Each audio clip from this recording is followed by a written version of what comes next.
Detalye sa pagtanggal ni Ellen Adarna sa pangalang Ramsey at ang balitang hiwalay na daw sila. May ilang buwan na rin pinag-uusapan ngayon ang tungkol sa isyong hiwalayan di umano ng ex-showbiz couple na sina Derek Ramsey at Ellen Adarna. Nagsimulang ulanin ng intriga ang pagsasama ng mag-asawa noong mabalitang mag-isang nagpunta si Derek sa Indonesia para sumailalim sa isang wellness retreat para mag-focus sa kanyang personal growth and well-being. Sa gitna ng kanyang solo vacation abroad, ipinakita naman nito ang pag-FaceTime nila ng anak na si Lily. Iyon nga lang, hindi malinaw kung nakapag-usap din ba noong mga oras na yon sina Ellen at Derek. Maraming balita ang nasusulat na nagsasabing deadma lang si Ellen nang makabalik si Derek mula sa kanyang Bali, Indonesia retreat. Ang madalas din nilang pag-post ng mga litrato nila na magkasama noon ay hindi na masyadong nakikita ngayon. Kaya naman malakas ang usap-usapan na naghiwalay na nga ang dalawa. Ngunit matatandaan naman na pareho nilang itinanggi ang mga nasasabi tungkol sa kanilang relasyon, lalo na noong maglabas ng blind item, ang pambansang marites na si Sian Gaza. Sinagot pareho ni na Ellen at Derek ang intrigang yon at nilinaw sa mga supporters nila na walang katotohanan ang inilabas na chika ni Sian. Subalit hindi mamatay-matay ang isyong ito, lalo na noong ipagdiwang ng kanilang nag-iisang anak na babae na si Lily ang kanyang first birthday. Ipinakita ni Ellen ang ginawa nilang pagdiriwang sa unang kaarawan ng anak noong isang araw lamang. Makikita sa nasabing party ang mga kulay pink at white na balloons at rainbow-colored cake na talaga namang lumilikha ng kakaiba at maligayang eksena para sa may kaarawan. Nagkaroon din ng elegant table arrangements and floral details para mas bongga ang first birthday ng unika iha ni na Ellen at Derek. Isa sa mga dumalo ay ang kaibigan ni Ellen at ninang ni Lily na si Beauty Gonzalez. Maging ang mga kapatid ni Ellen ay lumuwas din para makiselebrate. Pero ang isang tao na hinahanap ng mga netizens sa paglabas ng mga litrato noong birthday celebration ay ang ama ni Lily na si Derek. Wala kasi ito noong araw na yon at hindi man lang naramdaman ang kanyang presensya sa importanteng okasyon sa buhay ng anak. Usap-usapan din itong mga nakaraang araw ang pagbabakasyon muli ni na Ellen at Derek nang magkahiwalay. Sinasabing si Derek ay nasa Japan at si Ellen naman ay nasa beach kasama ang mga kaibigan. Ilang beses na ring nangyayari na nalaman ng publiko na hindi na magkasamang mag-travel ang dalawa na madalas nilang ipinapakita noon. Alam ng maraming tao na gusto nila ang mag-travel na magkasama at hindi malayo sa isa't isa. Pero tila ibang usapan na ang mga kaganapan ngayon.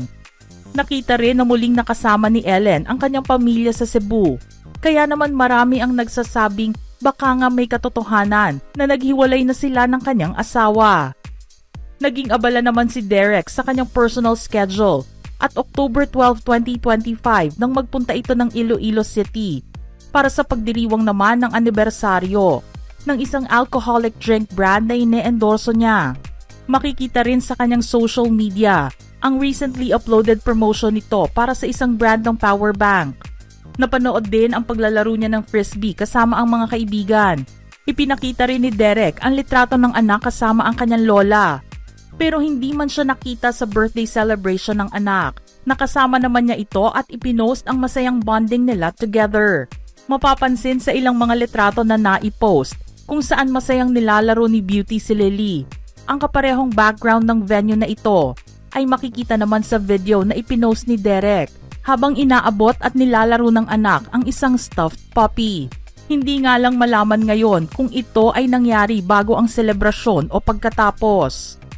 Pareho mang pinabulaanan ni na Ellen at Derek ang tungkol sa di umano'y hiwalayan nilang dalawa.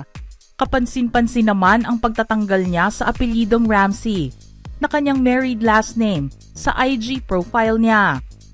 Noon kasi kung mababalikan ng kanyang profile, mababasa ang pangalang Maria Elena Adarna Ramsey dito.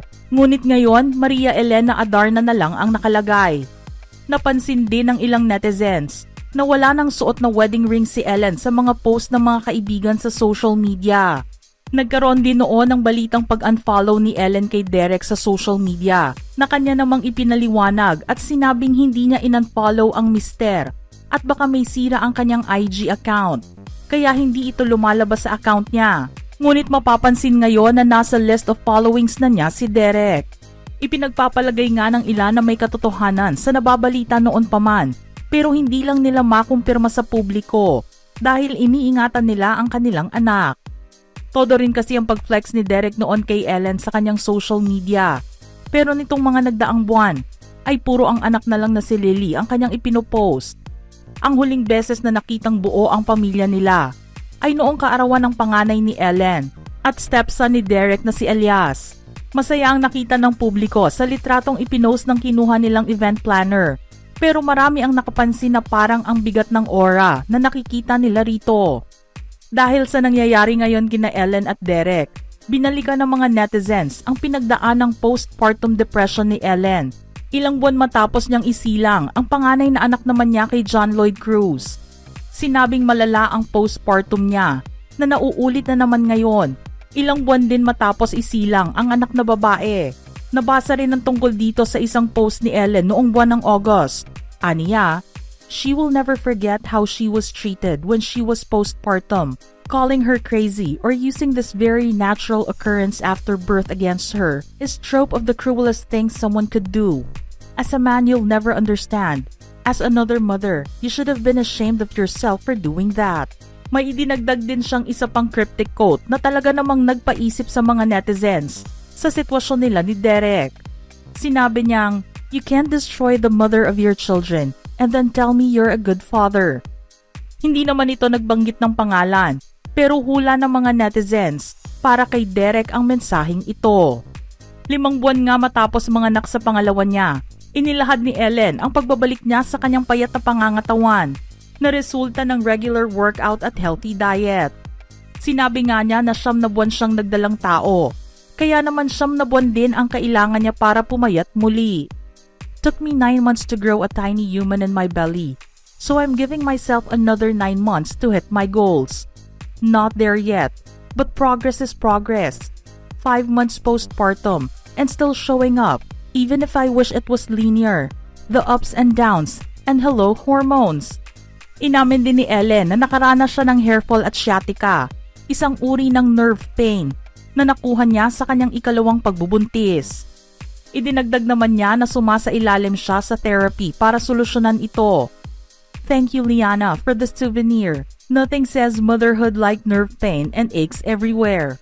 Nag-enroll din siya sa Pilates training ng 3 beses sa isang linggo at nagyo-yoga 2 beses sa isang linggo dahil nawalan siya ng lakas para sa high-intensity workout sa ngayon.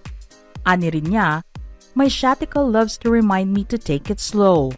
Maaalala na noong dumaan sa postpartum si Ellen kay Elias, sumabay ito sa biglaang pagkawala ng kanyang ama, kaya naman mahirap para sa kanya ang pinagdaanan.